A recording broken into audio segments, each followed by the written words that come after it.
The Herbalife Broadcast Network is proud to present Kurt and Cindy O'Connell's 5-part training series. Today is part 2, your business startup stage. Hello everybody, we're Kurt and Cindy O'Connell from Oshkosh, Wisconsin. Welcome back. Welcome back. Yes, it's great to be with you guys again. We're really excited about what we're going to get into here because this is actually the second in a series of trainings that we're doing on really what we've learned in the business over our first 5 or 6 years in business. Just a recap or an overview of everything from before you start your business all the way through to where we are, President's team, and our pursuit of higher things for Herbalife. So what we covered in the first series, in case you didn't see that, what we went through was called the business fundamentals. And I just want to recap for a minute some of the things we covered in business fundamentals. There we talked about what kind of a business am I in. We talked about how we're in a business of duplication and the power of duplication. We talked about the 2 main different areas that we get income from Herbalife. One being sales-based, profits from sales, basically through retail and wholesale commissions, and then the other through royalties, which is basically getting paid on what our group of supervisors produces. Then we covered and we talked about what else did we get into.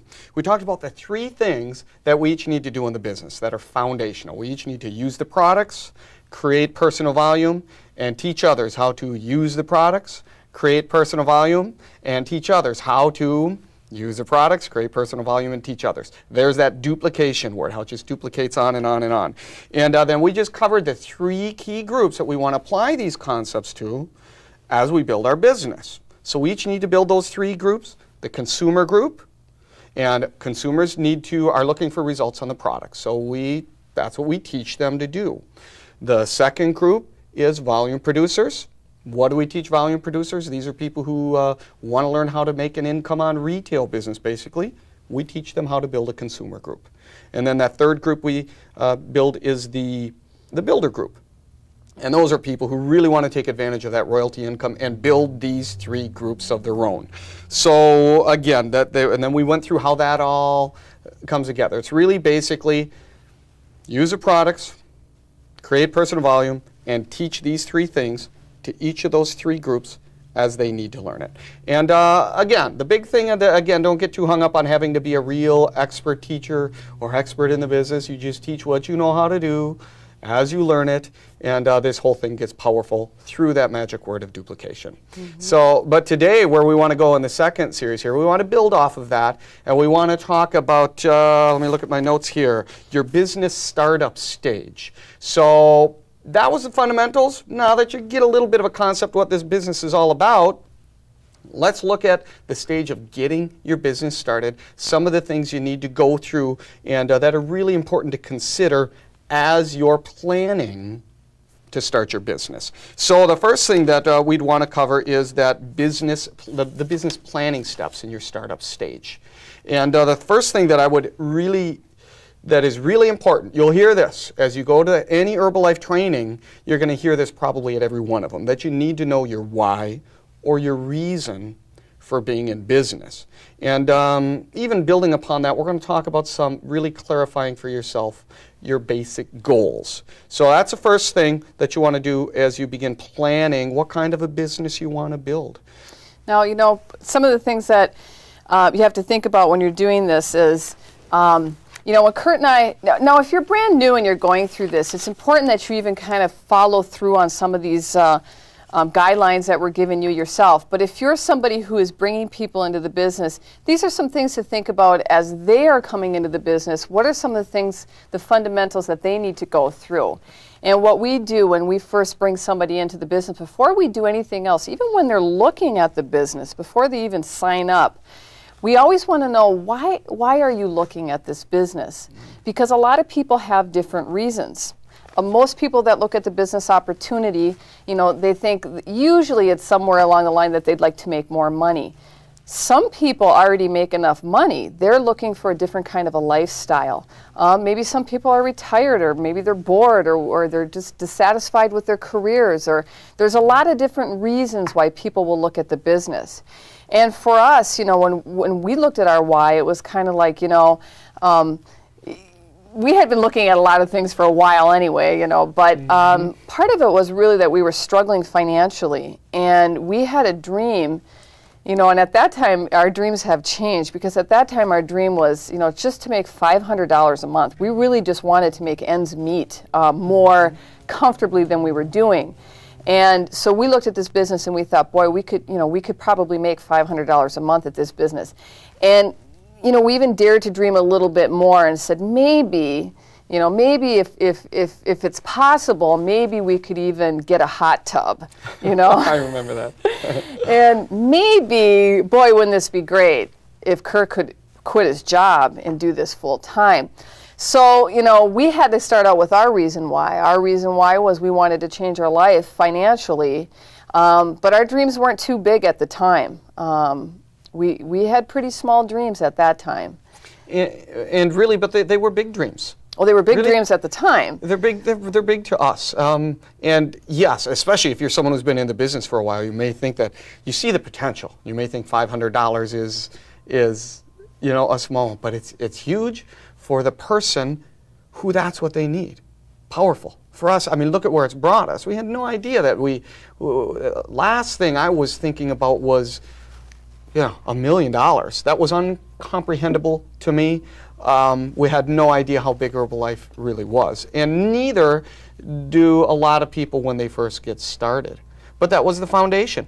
If we didn't have that why, if we didn't have that reason, and if we didn't know what it was, then our energies and our emotion, everything we put into our business would be weakened by that. And it's the same thing with everybody. I love what you said, as far as not only look at this for yourself, but if you're sponsoring someone, look at this for them. Absolutely. This is a business of duplication. And everything that we go through here, you want to make sure not only do you go through, if you're brand new, but you bring all of your brand new people through. Now, this is a big step that you absolutely should not breeze over and should not just skip over. And yeah, we consider this to be a primary key in helping our people. We feel helpless to be able to help anybody if we can't help them define their whys. And so when we ask somebody, why do you want to do this business? A lot of times they will really grapple and struggle with whys. They're not really sure why or how much they want to make and different things like that. And a lot of that is because, they have forgotten to dream. They've let go of dreaming anymore. So many people are beaten down by life, and all the dreams that you have, turn into nightmares. So why bother dreaming anymore? So for a lot of time, helping people define their why is very, very critical. Again, we can't help anybody if we don't know what they're in business for or why they're in business, what their goals and dreams are. Because if they can tell us what those are, then we can look and see how we can match Herbalife up to their dreams. So if you're somebody who's struggling with why am I in this business, or if you're working with somebody who's saying, I don't know, I just want to make more money, it's important to really slow down and spend time on that why. And, it was hard for us to dream in the beginning. oh yeah, it really was. It really and was. I think it is for just about anybody. It really is. And here's the thing, from a sponsor standpoint, when you're coming up against with a brand new person, like what Cindy's talking about here, where you might ask, why do you want to do the business? And they're not sure. Okay, this is a time to help them. When we talk about the three things we do: use the products, create personal volume, teach others. This is part of what I mean by teach others. I'm going to take a side trip on that for a minute. Teach others. There's a definition of teach that I'm going to have you write down right now. This is especially for the sponsor or those who aspires to become a sponsor. The definition of teach is cause to learn. Cause to learn. Write that down. What that means is if I cause someone to learn something, then they can benefit from it. If I explain something but they didn't learn it, then I didn't teach it. So here's what I'm always looking for as I'm mentoring someone. Did they learn what it is that will help them at this point in the teaching concept? So as we're talking about this, and as Cindy mentioned, a lot of people are nervous or don't even know how to say why I want to do this business, can't bring it out. I have not caused that person to learn if I just move on. Say, okay, well, let's forget about that and move on. If they don't learn their why, they're missing a very important ingredient. So we'll talk about how difficult that is in a minute, but I really want to drive this home, especially if you're someone right now, you may be saying, well, I haven't figured out why I want to do this business yet. I haven't clarified that. What we're talking about here is really setting goals. And I know when I heard that, when people were saying to me for 2 years, I fought that. And they say, you need to set goals, because I thought it was this big, difficult task. I think I went through a goal-setting course once. I went through the books and I went through the tapes, and it turned out to be this major work. I'd get all fired up for a weekend, and I'd fill out all my goals, and I'd be putting all this work and effort into it, and I got a notebook full of goals and short-term and long-term, and it was great. I saw my life where I wanted to bring it, but after a couple of days of that, it became too much work for me. It was too much work. And so I just threw the baby out with the bathwater. But what I'm going to talk to you about is what I personally discovered, and I think we both, this is how we both have actually built our business. There's power in the setting of goals, and they don't have to be huge. They don't have to be laid out like that. And in fact, there was a statistic. What was that? The first time I had heard that there was a study done on a bunch of Harvard graduates from back in, I believe it was the 60s. They studied them, and they did this survey with them and saw how many by the time they graduated had written goals in writing of where they wanted their lives to end up. And then they followed up on them like 20 years later. And those who had their goals in writing were actually in the fields that they educated themselves to be. Those who did not have jobs in their fields. So that told us something about the power of goals. And then now statistically in the United States alone, what is the percentage? I'd seen statistics of people that are financially independent and wealthy. And what is it? Last time I saw it was somewhere around like 3.5%. And then the statistic of how many Americans have goals in writing. And it was amazing. I believe that was around 3.5%. They were almost identical. Those who have goals, the same percentage. And there is no coincidence in that. So I'm really belaboring this point so you don't just skip this one and think it's not important. Now, if you're with us so far, if you're still following me, especially if you're one of those that was really nervous like Cindy was saying, you may be thinking it's too difficult. Why am I starting a business? It's got to be more than I want to make more money. Okay? So follow me for a little bit. I think I'll talk about some of what we went through in the formulating of our goals, because you need to get written down a few things. What's your reason for doing the business, so that you can then formulate it down to how much income your business needs to produce to support that reason. And so then you can also know what kind of a business to build. Should you have a retail business? Should you have a retail and a recruiting business? How many people should be in your volume producer group?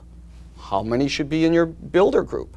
How do you know that if you're not sure what you want where you want the business to take you? So your business needs to start on your personal goals. What kind of a lifestyle do you want this business to produce for you? Okay? Now, so let's go through that. I jot a few of these down. First of all, I'd be asking how much money do you want to be making in the business? And right now, if you're anything like me, I started becoming very nervous. And I know a lot of the people, as you were saying, we actually have this conversation with people when they say, I'm ready to start the business. And before they enroll, we ask some of these questions. How much money would you like to make is one of the first things we ask. And you would be surprised, more than half of the people cannot give me a dollar amount that they would like to make in the business. Very similar. I don't know how we came to that $500 amount. I knew we needed it, but we were a little timid and uncomfortable about asking for more. So why is that? I mean, I'll actually work with a person then and don't move on. I will work with them and help them think through how much money they need or want to make until they get something written down. You have to have something written down. And it doesn't have to be pages. $500 a month, $100 a month, $100,000 a year. But they've got to have a dollar figure. You've got to speak it and write it down before you can continue on in your business planning stage. Now, when we start talking money, a lot of people get really nervous. It's very common. You start inside, something starts saying, I don't know, I'm a little shy, I'm a little timid to say. You'll hear things like, well, I don't need a lot of money, I don't need to, I'm not after money, that's not what I'm looking for.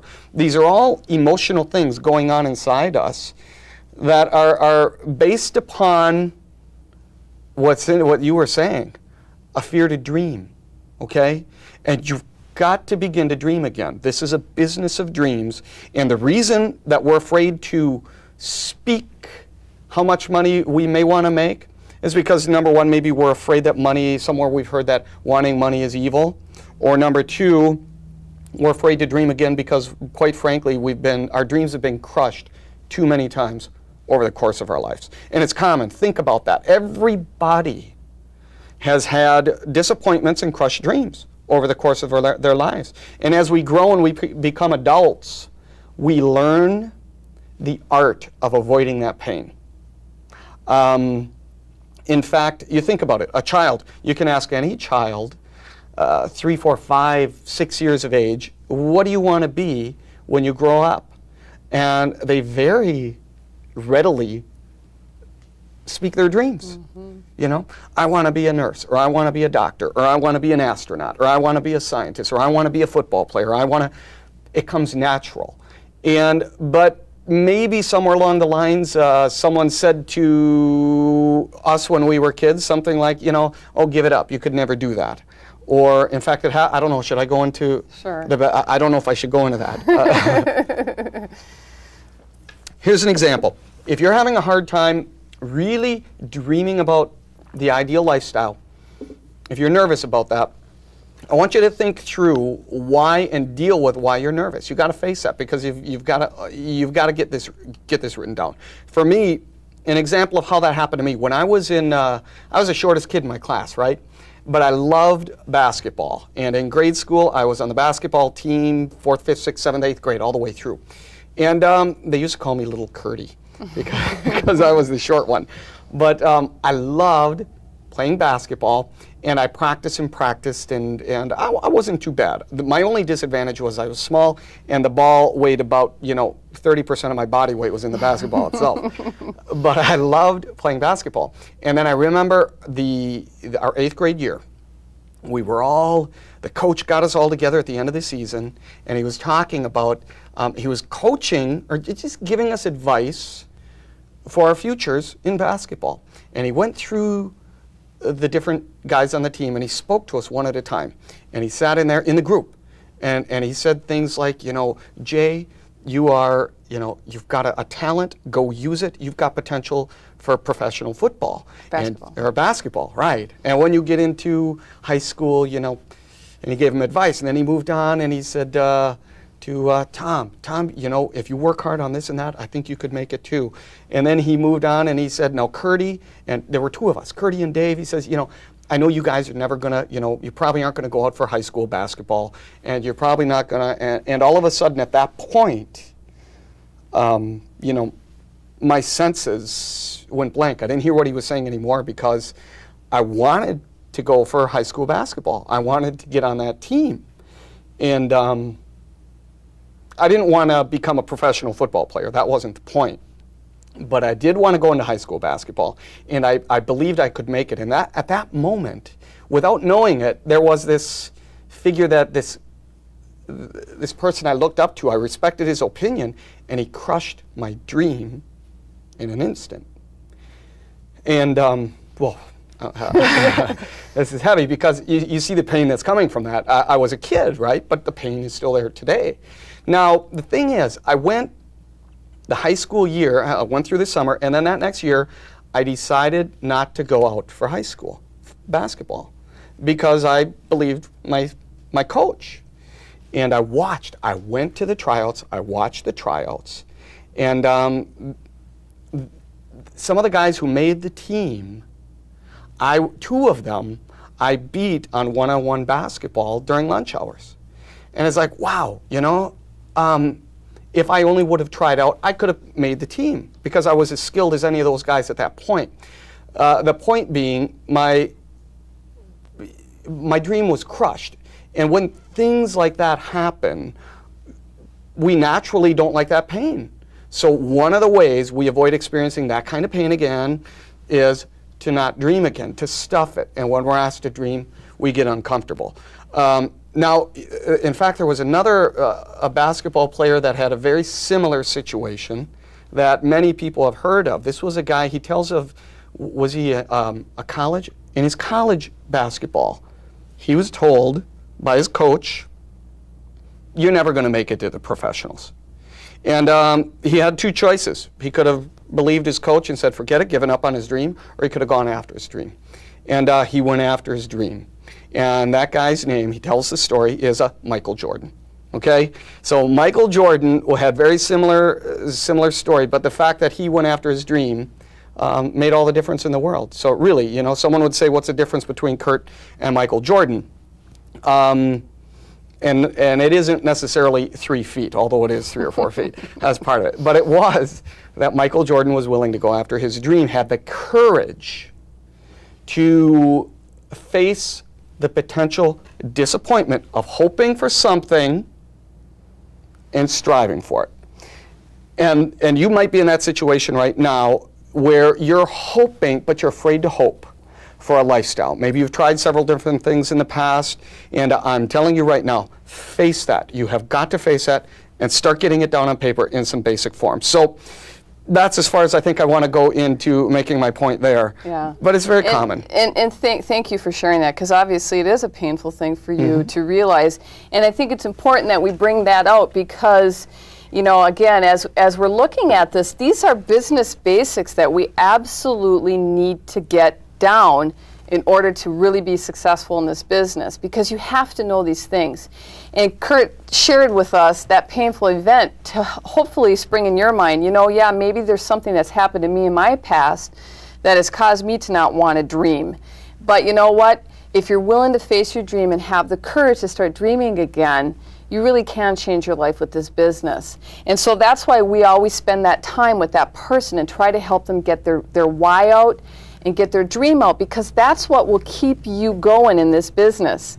You know, we all have dreams, and Michael Jordan, you know, here he was in college, and his coach was saying, look, you're not going to make it. You're not good enough to be a professional.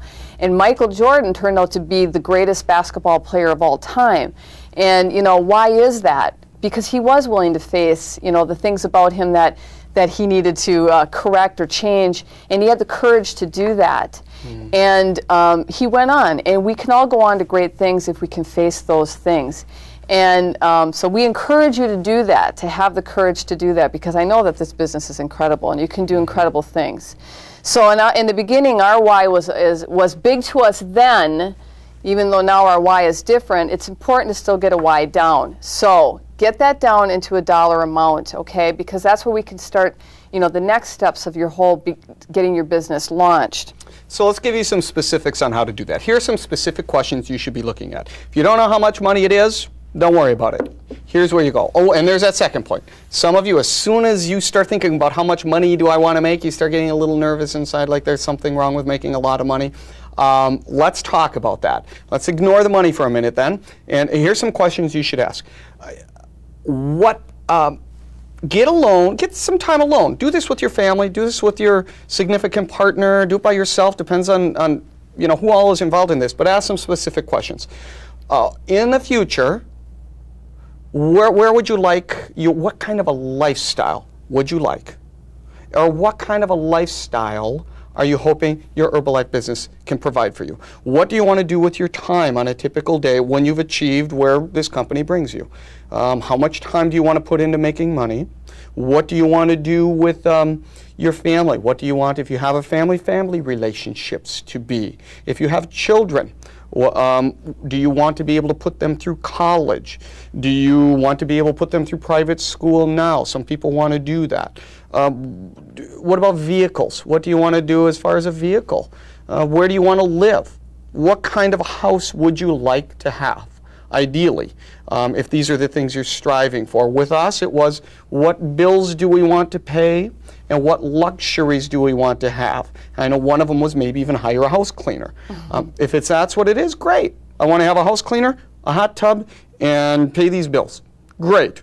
Now, or maybe it's, I was talking to one girl in our organization who said, I'd like to own my own house, and I'd like it to be close enough to the private school so my son doesn't have to take the bus, and I'd like to be able to make enough money so that I can stay home with him, because I'm a single mom, so that he can come home and I'm always there when he's home. And I said, great. Now this individual, by the way, was very nervous. She could not come up with a dollar amount she wanted to make. But when she answered those three things, then the question was, great. Is it good for you? Is it a good thing to want your child to be able to walk around the corner to school? Is it a good thing to want a home for your child? Is it a good thing for you to want to be home with your child? She said, these are wonderful things. I said, great. How much money now would it take to support that? And that's where you need to go. Once you lay down what the lifestyle is, how much of an income will it take to support that? Another point, travel. Maybe you want to be doing some travel. Some people want to do that. That's where you go. Now, are you in the business for the money? No, that's not what we're in the business for. We're in the business for the lifestyle. Define the lifestyle first. That's step one. What lifestyle do you want? Step two, how much of an income will it require to support that lifestyle? With her, we figured out that it would require about $100,000 a year to provide that whole lifestyle and pay for her son's college and have a retirement fund for him, a nest egg, and all that stuff. So great, now we had something to work with, okay? So from there, you now need to define, okay, let's just use that figure. It's relatively common. People say, I want to make $100,000, six-figure income. Once you've got that defined, the third step is what level in Herbalife's marketing plan would you need to reach to provide whatever income level that is, okay? Now, and your sponsorship line can help you somewhat with that. Now, and don't let this throw you off as we throw these out. We're just going to give you some ranges here. You know, these are not set in stone figures, but they're a bit of a range that you're going to want to be in. So if you don't know what they are right now, at least write this down so you have something to go for. And what we say is if you want to make anywhere from a few $100s a month, really up to, you know, even like $4,000 a month, you can do that by being in the position on the marketing plan called supervisor or world team. And basically your income at that point is going to come mainly from your retail sales and your commissions, and whether you're working this part-time or full-time, you know, obviously the more time you put in it, the more money you're going to make. But if you're looking at just making you know, like I said, a few hundred up to even a few $1,000s a month, you're going to want to be somewhere in that marketing plan of supervisor or world team, okay? Now, say that you want to make more money than that. Say you want to be in the income range of $2,000 to $5,000. Which is what most people need to replace their current career income in America. And if you want to be somewhere in that $2,000 to $5,000 a month range, your goal is going to be GET Team, Global Expansion Team. You're going to want to be hitting that range, and you're going to write that down if that's what you want, and work on that later through the marketing plan and with your sponsorship line. How do I get there? But if you want to be somewhere in the neighborhood of $5,000 to $10,000 a month, well, then you're going to be somewhere you're going to need to target to hit the millionaire team level in Herbalife, okay? Now, some people say, you know, that's great money, but I really want to make more. And that's after we got into our dreaming a little bit, that's where Kurt and I said, we want to be more. We want to be somewhere anywhere from $10,000 to $40,000 a month. If we could be in that range, you know, $20,000 was our specific goal. If we could be making that a month, you know, that would be the lifestyle for us. And if you want to hit that kind of an income level, you're going to have to aim for president's team, okay? Now, if you want to get very, very rich and very, very wealthy, now I don't know, I haven't asked all the Chairman's Club members, but I know that if you want to be somewhere in the $50,000, $100,000, $100,000 plus per month range, you're going to want to be Chairman's Club. And if you want to go beyond that to very wealthy, you're going to want to look at Founder Circle. So if you got your why down and you saw that you needed to have a certain income range to get the lifestyle you want, and I just reeled off that number to you, write that down, and then we're going to have to work on the plan. Okay, I want to make $5,000 a month. I know I need to be global expansion team. Now, how do I get there? Oh, that's great. And those are just targets. Keep in mind, those are general targets. I'd really recommend you work with your sponsorship line. Someone who's successful, obviously, someone who's where you want to be or somewhere in between there, and ask them. Yeah, and these are just generalities. I mean, we know for a fact that there are a lot of people most people make more or less than what this plan says. But again, this is just a general range of something to shoot for, and you can always adjust your plan as you go. Now, once you've got that, get it in writing.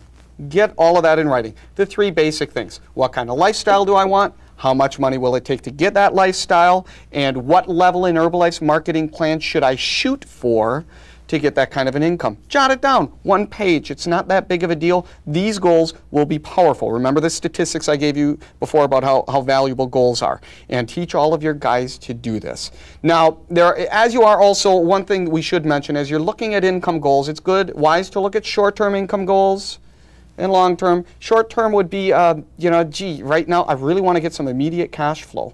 And I'd like to immediately start making, an extra couple hundred, extra whatever it is per month. The immediate cash flow comes from retail sales and developing that consumer group. That's the quickest cash flow. And now that begins telling you what kind of a business effort to structure. Someone else may say, well, the longer term income is more important.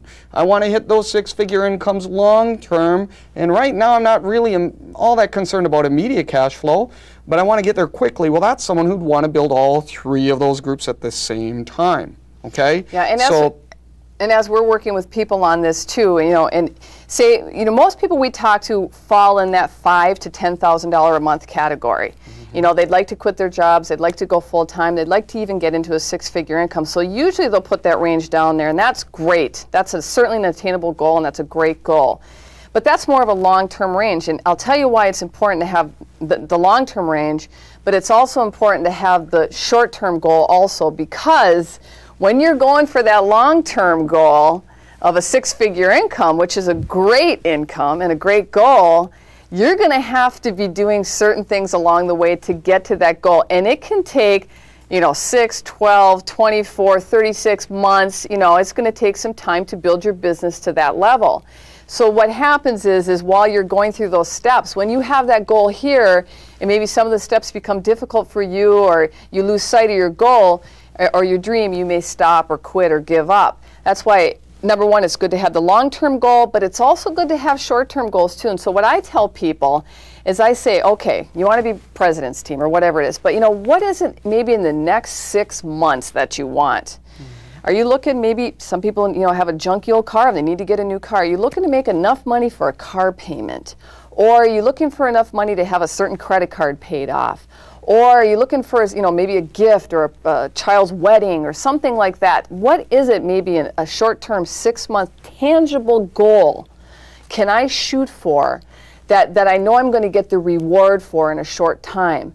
And so I like to see people put something like that down. It doesn't have to be a big thing. It doesn't have to be a 6-figure income. But in 6 months' time, what can I work for that I can have enough money that I've generated from my business that I can reward myself with? Yeah, that's a really good point. And also, as far as a guide, there's some sheets that we, in the Herbalife's career manual, that we actually have some of our guys use as a guide. You could use that. It's in the Getting Started section of the Herbalife career manual. I think we can get them on the screen here. They're called, one is called the Action Plan. The Action Plan. The next one is called Personal Goals. And the next one is called Business Goals. These are great sheets to help you along as guides in this whole area if you want to. Now, a word to sponsors here, mentors here. When you're working with your people and helping them get these 3 things down, number 1, what kind of lifestyle do I want? Number 2, how much money will it take to support it? Number 3, what level of the marketing plan do I need to reach there? Then we're going to go into number 4, what kind of a business do I need to build to make this happen? Sponsors, make sure that you're focusing on their goals, not yours. If you've got someone whose goals require building a consumer group only, don't pressure them into building builder groups. Some people don't want to build organizations. They say, I want a consumer group, and this is what I want to do. I love it. I want to do that. I don't want to. Great. Don't pressure them into it. Don't ever try to pressure your dreams and goals onto someone else. Hear what they've got, and then do that third thing, teach them, that we all need to do, teach them how to get it.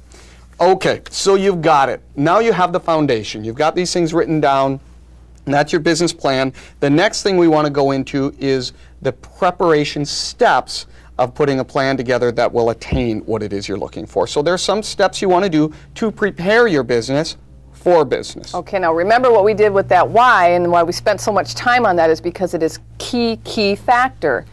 So when somebody says to me, okay, I want to make $2,000 a month. Now they know what they want, I know what they want, so when it now comes to the part of getting started, I know what kind of business to get them started for. That's why we as sponsors need to know that, and that's why they, as obviously the person who's in the business, why am I in this business? But we need to know what they want so that we can start tailoring their business plan to what it is that they want. And what we know how to do at those levels in this business, we can teach someone what they need out of that. You can. If you've got results on the products, you can. You can build on that. So we actually do have our guys send us, the people we mentor, we have them send us a copy of those goals. Now, if they get too extremely personal, of course, we don't go there. But I want the copy in their file so that I know that I'm helping them lead toward their goals rather than mine, and I keep their goals in mind anytime we're working together. So, all right, let's talk about that now. What are the preparation steps? We find there are 3 or 4 different steps that everybody should go through in getting your business started. The first area is what we call the enrollment stage, or the enrollment steps. And this is really where you just want to get your paperwork done. You want to begin learning how to use the products, get on the program, start getting committed to cleaning all the competitors' products out of your house, start working with the Herbalife products only. So during enrollment, we're focusing on how to use the products and get committed and bonded to them, and to get product results. And this is important in this area that you keep track of your before, so that after you have your story, as far if you're losing weight, weights and measurements and inches, and keep track of all that. Then we go through the paperwork and getting enrolled in some of the, filling out the application. You want to get that done here. You go through these goals that we just talked about. We have our people do that during what we call the enrollment stage of their startup. Getting enrolled on Herbitel long distance service. That's one of the getting away from a competitor product there. We don't want to make AT&T rich. We want to put that money into Herbalife's Dream Money. Getting enrolled for the next success training seminar. Getting enrolled in their education. And we use TouchPhone, and our business personally, we use TouchPhone, and so we have them also get enrolled in TouchPhone if they want to learn how to do the business. We have them get on TouchPhone. So the whole concept here of the enrollment session is, what is everything I need to, what do you need to take care of as far as get a HAP order? We get enrolled in HAP. Just all of the paperwork out of the way, and get enrolled in the different programs out of the way, and schedule out on your calendar some time to go to that Herbalife training event. And we'll also recommend some training at this point as far as some basic product training. Have them watch a video on the Herbalife video on the different product trainings, the Herbalife video on the marketing plan, and I think that pretty much covers enrollment. But what you want to look at ideally is, again, what is your sponsorship line? The magic word is duplicate. What have they done to enroll? And is there someone there who can lead you through and make sure that you've got all of your enrollment done? Otherwise, go to the success training seminars. They teach that also. So enrollment, stage 1. Second stage is what we call tooling up. Tooling up would be, once you've got all your enrollment done, now you're going to, I liken it to this. If you were starting, say, a grocery store, you're opening, you decide that's the kind of business you're going to do, well, you'd start looking at preparing your business for business. You'd get your building. Then you'd look at the building and you'd say, okay, what do I need inside this building? If I'm going to get customers, I'm going to be ready for my customers first. You wouldn't get an empty building and start advertising, would you? It doesn't make any sense because people would come there and you wouldn't have anything. So this is the area in the grocery store you'd want to get some shelving. You'd want to get a phone system set up, maybe a fax system. You'd need to get checkout counters and the cash registers. You'd want to get a product inventory to put on the shelves. You'd want to get that whole thing going before you began advertising. Well, that's kind of what tooling up is. When you know what kind of a business you're going to do, what will you need for retail customers? What methods? Some of your sponsorship lines may teach you to do the button retail. Some may teach you to do where you advertise in different ways. The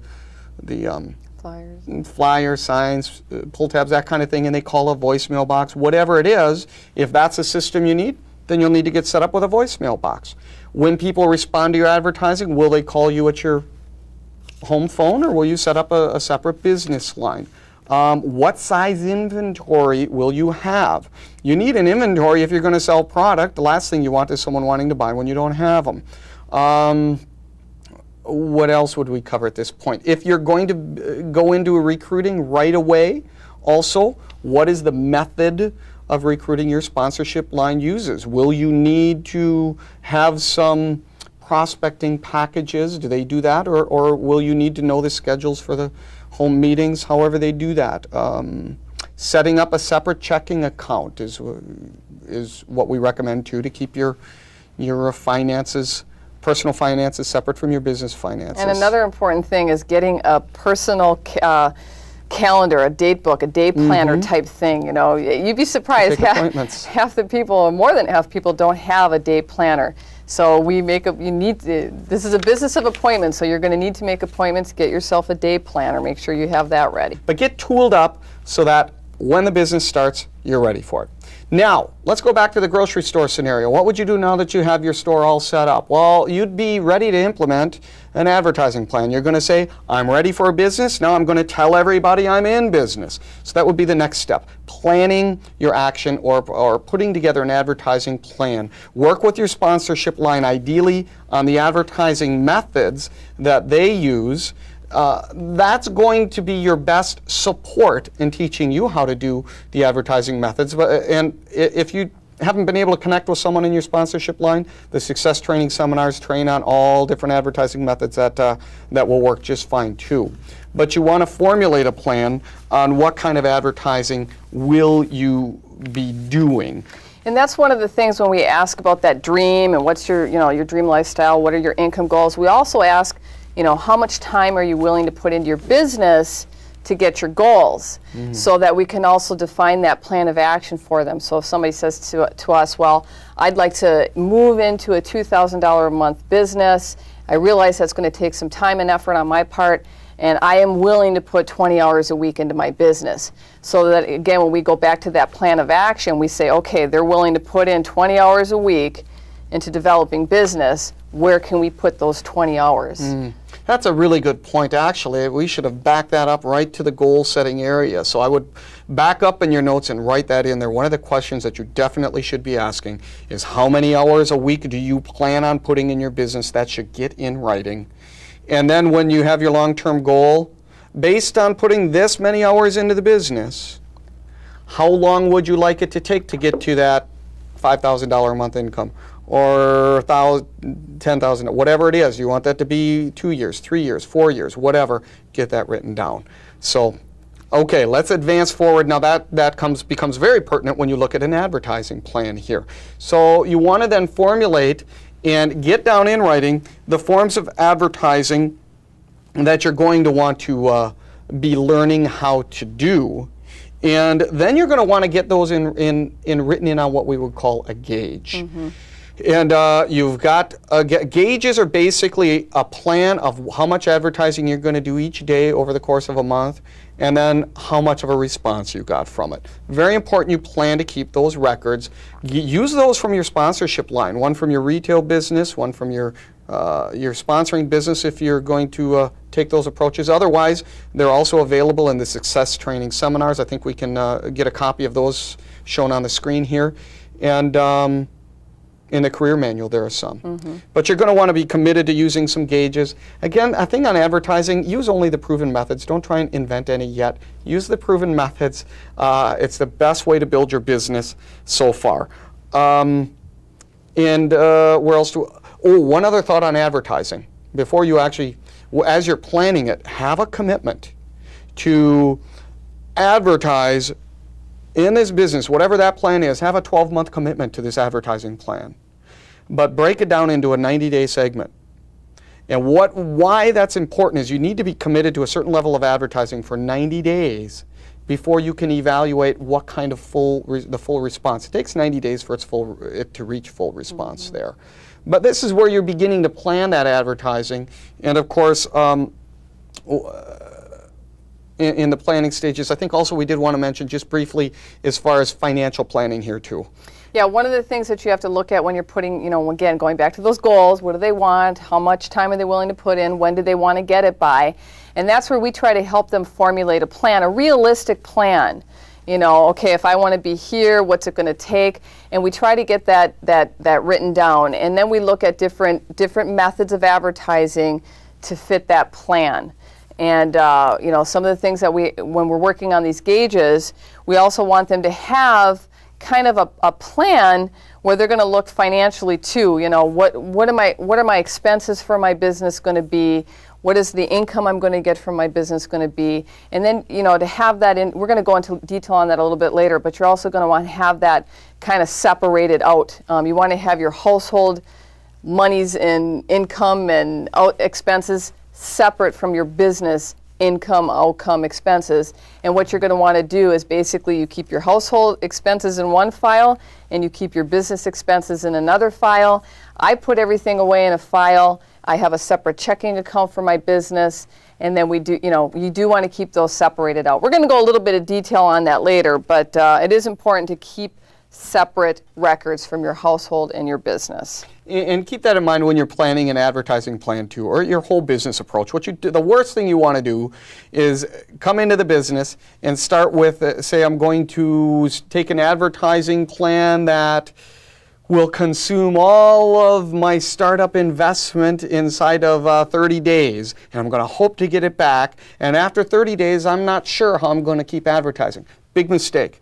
Take whatever that amount is and make sure that, I would say, have a 12-month laid out. I can see for 12 months. You're better to do a small amount consistently than go, a whole bunch all at once and then find out that you haven't, that you weren't wise with it.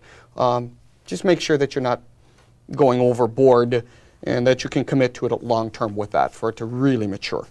Okay, so you've now got your action plan. You've planned out your advertising plan and how you're going to approach that. Let's go back to the grocery store again. What would be the next thing now that you're all tooled up? Now that you've got an advertising plan, now what's the next step? Implement the plan. Okay? Now this is important. This is where I highly recommend. I'm going to talk to both mentors here and new distributors. Mentors, now that your new distributors have got a plan in writing, by the way, guys, fax it to your mentor, and then mentor, teach them how to do each of those advertising methods. And as a brand new distributor, the best person you can learn from, and this is why I recommend you use the advertising methods of those successful in your sponsorship line, they're going to be able to teach you and help you learn how to do those advertising methods in a way that gets you the results. So yeah, because one of the things that we used to do is when a person would sign up and they'd get going, and we'd say, okay, now we need to go do some flyers, and you need to do some signs, and wear your button, and then we'd say, okay, go do it. And now what we do is we teach them what to say when somebody says to them, how. If it says, lose weight now, ask me how, we actually teach them how to package their story. If we say, okay, if you're going to do flyers, well, we know from our own personal experience how many they need to do.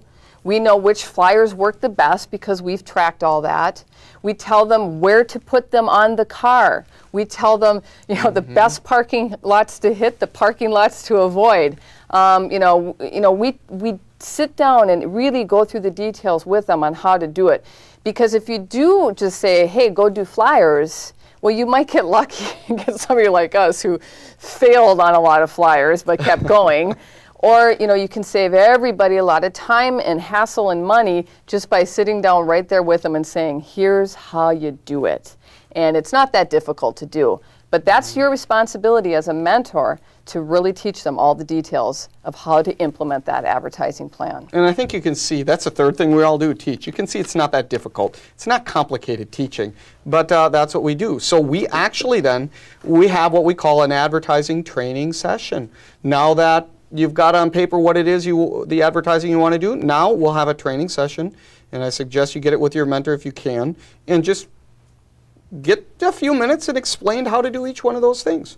Then you implement that plan, and then of course you're going to want to keep the records. So this is very important. All the results you get from that plan, from when you implement that advertising plan, keep records of it. Did you notice how Cindy mentioned that we can tell our brand new people how much advertising level that they'll need to do of each method to get the results they wanted in their business? How can we do that? Because we kept records of our responses even when we didn't know what kind of response we were going to get. That's what taught us now to know it. So now my brand new people can build a plan based on something that is very dependable. All I need to know is if they're going to go out and do it, they're going to get the results. So then there's the implementation of the plan and recording the results there. Now, I think the next step after that is going to be getting taught how do you handle the people that respond to your advertising, whether it's the button or whether it's a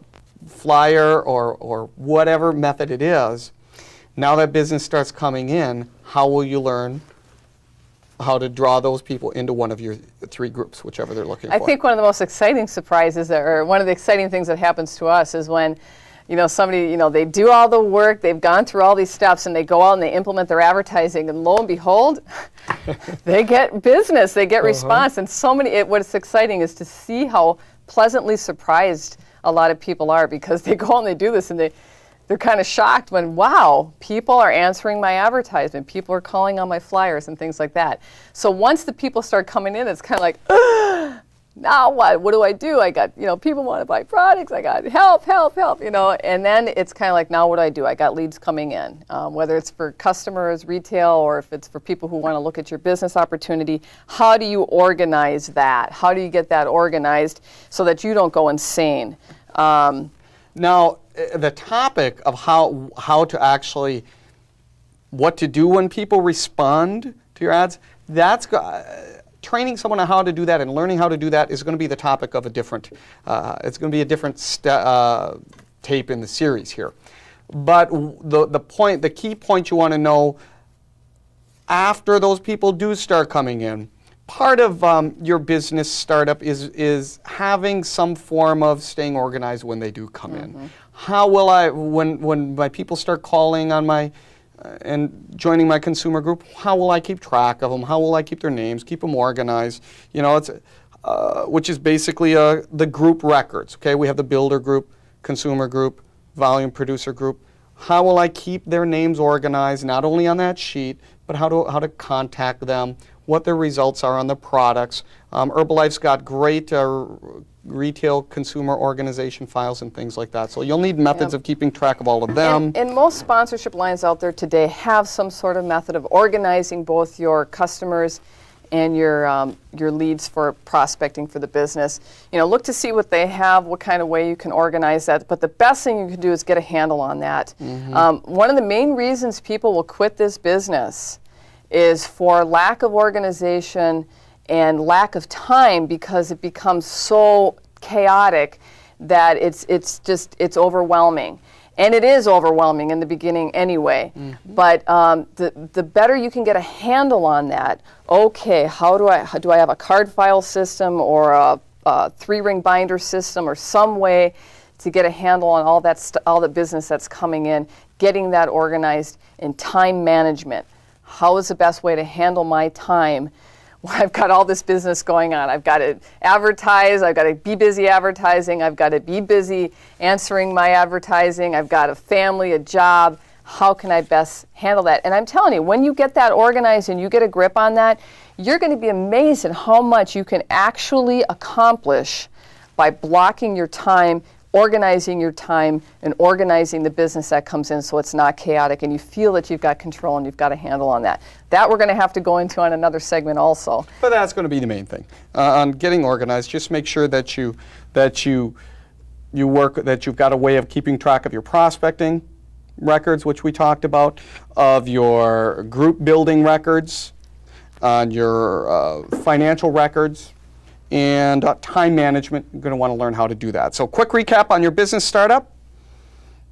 Go through that business planning stage, define your goals. Once you've got those goals defined, plan your action, go through the enrollment, the tooling up to the action plan, and how you're going to attain those goals. Then put that plan in action, getting trained from your sponsorship line on how to make it happen, and be prepared to organize the business as it comes in. So that's it for the startup stage of your business. This has been great. We really enjoy sharing this stuff with you guys. Bye-bye. Bye-bye.